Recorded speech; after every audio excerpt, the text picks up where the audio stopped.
actually the calls that were made. Dang it. Hello friend, Steve Dangle here, and welcome to the best day of the week! It's Thursday, which means it's time for another edition of Steve's Dang It's, presented by Advil, where we take a look at the biggest dang it's from around the NHL over the past week. The first half of this video is going to be the end of the regular season. The back half, the beginning of the playoffs. The Stanley Cup playoffs. I love saying it the whole way through. It just feels better. And it's also the most right. But let's start with the end of the regular season. Does this not sum up the Columbus Blue Jackets season perfectly? And they're rejuvenated. Yeah, those fans are coming back. Oh, backhanded off the goal post and in. Krebs with the goal, and it's now 5-2. Might have to watch it a second time to realize that the Columbus Blue Jackets actually score on themselves. Krebs is going to make the move here on Sweezy, and then, see, he just makes that little play on his forehand, and Krebs gives points back and says, I didn't shoot it. Because when he made this move, I was thinking, how did he get that puck off? But there, Sweezy just tries to clear it behind the net, and you can see Hutchinson there, no idea. Now that's sad, and it does sum up the Blue Jacket season perfectly, but listen to it once more. Listen to how deadly silent it is in that building. Off the goal post and in. Krebs. Ooh, woof! Hopefully next season's Blue Jackets give Columbus something to cheer about. That's a dang it. For our next dang it, and he is quickly becoming one of the worst offenders at this, Frederik Andersen. If you're a goaltender, tend the goal! Gudis gets the red line. Gudis with a steal, puts it in front, Lomberg scores! The butcher to the Lamborghini! We are tied at 2! Andersen was decided what he wanted to do with that puck, gave it away. Gudis out in front. He knew that Lomberg was coming right down Main Street, and he just throws it over the glove side shoulder of Andersen. Man, the Florida Panthers had to work their butts off just to get into the playoffs down the stretch, and they had games against teams like the Hurricanes. Now they're beating up on the Bruins in their own building. Now that I've said that, Bruins in 5. But man, they forced some dang-its out of teams. They forced one out of Charlie Lindgren. I think we showed that last week. And this from Freddie Andersen. Freddie! That's a dang it. Now, I did mention the Bruins there. Jeremy Swayman, a legendary, if you're a goaltender, tend the goal. But that's not the only dang it on this play. I want to see if you can identify both. To the end boards, Bertuzzi tries to force it past Tierney, and Rem Pitlick springs out of the box. Swayman is out of the goal.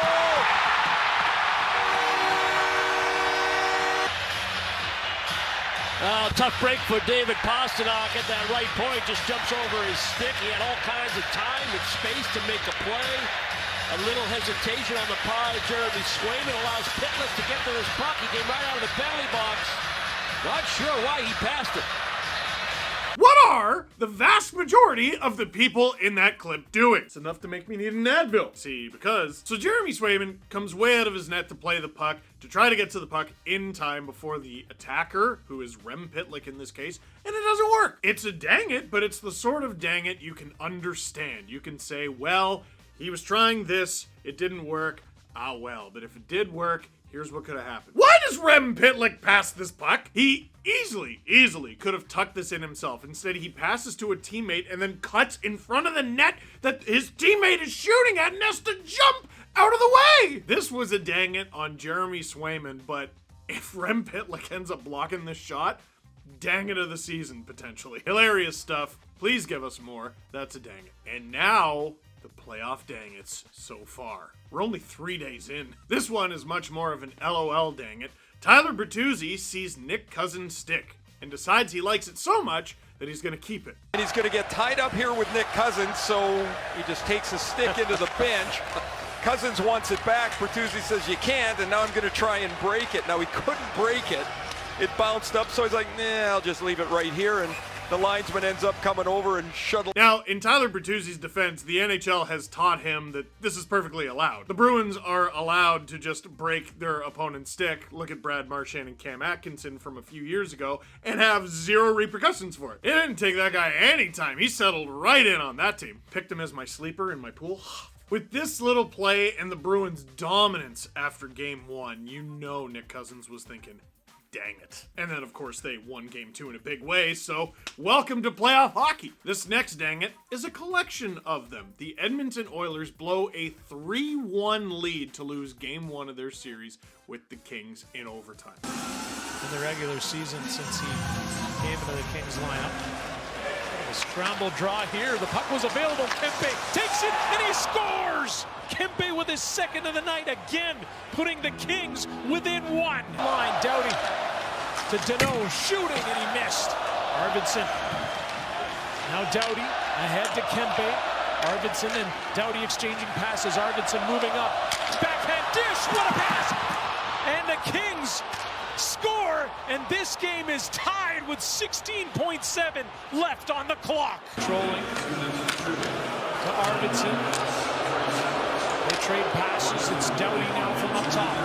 Back to Kopitar. He takes a look down low. One-timer. They score. It's Iafallo, the overtime hero, as the Los Angeles Kings steal Game 1. Now, if you haven't read the comment section yet, you should, on account of this being included in Steve's Dang It's this week. The real Dang It is actually the calls that were made, followed by a Zapruder film of slipping on a broken stick, and that wasn't a penalty. It's a bit of a penalty. Now, of course, the Edmonton Oilers would end up getting revenge in Game 2, but this one, that's a dang it. Our next dang it is actually the Seattle Kraken's first ever Stanley Cup playoff goal. I want you to tell me who the dang it is on. Alexander Georgiev or Devon Toews, two extremely good players. Chipped deep by Eli Tolvanen. And moved from behind the net. A giveaway on net. And the rebound score. Eli Tolvanen puts it home as the early mistake burns the Avalanche. And they force you to make decisions. And here, it's two players that create the turnover, create the pressure, I should say, on Devon Toews. And see, okay, that's a horrible pass from Devon Toews. I mean, he is ultimately the one who ends up giving it away. To me, the whole sequence doesn't happen if you're a goaltender. 10 the goal. You watch this again and tell me the goalie needed to play that puck. I don't think he did. I think the other defenseman swoops around and perhaps gives it to Toews or rings it around or does anything but pass it directly to the Kraken. Let me know what you think in the comment section. Maybe I'm wrong on this one, but to me, no matter what, no matter who it's on, that's a dang it. For our next dang it, I know you were waiting on this one. Michael Bunting gets himself suspended for 3 games. Wins a draw. That shot changed direction. And Vasilevsky going the wrong way. And now Chernak is down and slow to get up. And this is going to be an interference call. Wes McCauley in the neutral zone. See what happened here.